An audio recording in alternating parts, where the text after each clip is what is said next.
A single, well-planned quarter-acre garden could feed a family through a winter of short rations and hard work. Welcome back. I'm the Archive. Let's unearth it. I've been reading the soil-stained almanacs for decades. Today, we discuss the quarter-acre garden plan that was the difference between sustenance and starvation in the 1800s. Stay to the middle and I'll reveal the one crop they planted twice as much of, and the brutal reason why. In the 19th century, a garden wasn't ornamental. It was survival equipment. There were no grocery stores on every corner, no frozen trucks rolling in from California, no quick orders and same-day delivery. A family's food for the whole year had to be coaxed out of a few plots of ground and then preserved. The math was cruel. Limited fertile area, a short growing season in many regions, and a household that needed calories, protein and vitamins for 12 months straight. Seed was precious. A bad season didn't just mean an empty pantry, it meant no seed for the next year. The problem was simple and relentless. How do you squeeze the maximum durable, storable food out of a small patch of land and keep it producing year after year? The 1800s answer was efficiency at every level. Families organized their quarter acre like a mini food factory. Prioritize calorie density, choose crops that store well, and orchestrate plantings so the ground produced continuously rather than once. Potatoes and dried beans became the twin pillars for calories and protein. Root crops, winter squash and cabbages were prioritized for their shelf life. Techniques like succession planting, interplanting, composting and close crop rotation kept that little plot productive season after season. The garden was treated less like a hobby and more like a tight, no-nonsense business plan for human survival. The quarter-acre garden produced the staples, starch, protein and preservable vegetables, that carried a family through the lean months. Because those crops gave the most calories and nutrients per square foot, and they could be stored or preserved to last the winter. That's the whole story in one line. No fluff. Here's something that'll pull a lot of people up short. Families routinely planted twice as many potatoes as they thought they needed. Not because of superstition, but because spoilage, theft, rot, and the simple need to save seed forced redundancy. Plant for need, then plant for loss. That brutal arithmetic is why the potato often dominated the survival garden. From the first hard frost until the thawed soil greened again, most regions produced almost nothing edible. A family needed calories to keep working the land through snow and sleet, and vitamins to avoid deficiencies like scurvy. The harvest had to be more than immediate consumption. It had to be processed into pickles, sauerkraut, dried beans, stored roots, and rendered fats. Failure wasn't abstract. It looked like spring hunger, wasted seed, and an exhausted household. The garden's job was to create a predictable, year-round pipeline of food that could be stacked in the cellar and rationed through the winter. The first rule they learned the hard way: prioritize crops that yield the most edible calories per square foot, and that keep well. When you rank crops for survival, two categories dominate: dense, storable starches and reliable protein stores. The potato ticked nearly every box. Introduced earlier and widely adopted by the 1800s, potatoes delivered massive calories from poor soil, were relatively easy to grow, and stored in a root cellar for months. They could be eaten fresh, boiled, mashed, or cured into less perishable forms. Potatoes were the garden's engine. Beans, especially dried varieties like Navy, Pinto or Jacob's cattle, supplied protein, minerals and a valuable agronomic function.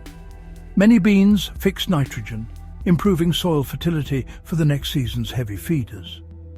Once dried, beans are lightweight, compact, and can sit for months without spoilage.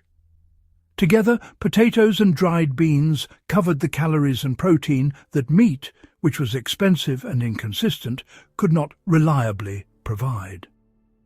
Around those staples sat the supporting cast: onions, garlic, carrots, beets, turnips, and winter squash, all chosen for storage life and vitamin content. Cabbage was grown specifically for preservation. Sauerkraut was a cultural technology that provided vitamin C deep into winter. Tomatoes and cucumbers were turned into sauces and pickles. Every plant needed to justify its footprint by its contribution to calories, preservation, or nutrition. Planting right was only half the battle. The real multipliers were succession and interplanting, stealing time and space from the calendar. Modern gardeners often plant once and harvest once. The 1800s gardener treated every square foot like a conveyor belt. As soon as one crop finished, another went in. This wasn't guesswork, it was knowledge of days to maturity, frost dates, and plant behavior. Early spring, cold-tolerant crops, peas, spinach, radishes, early potatoes, went in as soon as the soil loosened. By late spring, those beds were giving up their space. Peas could be pulled and replaced with quick beans. Radishes made way for carrots or beets. The same patch might carry 3 different crops in one growing season. Interplanting multiplied yield. The Three Sisters model, corn, beans and squash from native practice, shows the point. Corn provides a trellis, beans return nitrogen, and squash covers the soil with leaves that suppress weeds and retain moisture. Other pairings work too. Quick lettuce between slower cabbages, onions mixed with carrots, bush beans planted in the shade of taller tomatoes. You stacked growth cycles and used vertical space. The result?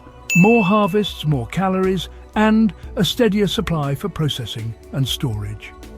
You can't squeeze more out of a patch forever unless you feed the soil back.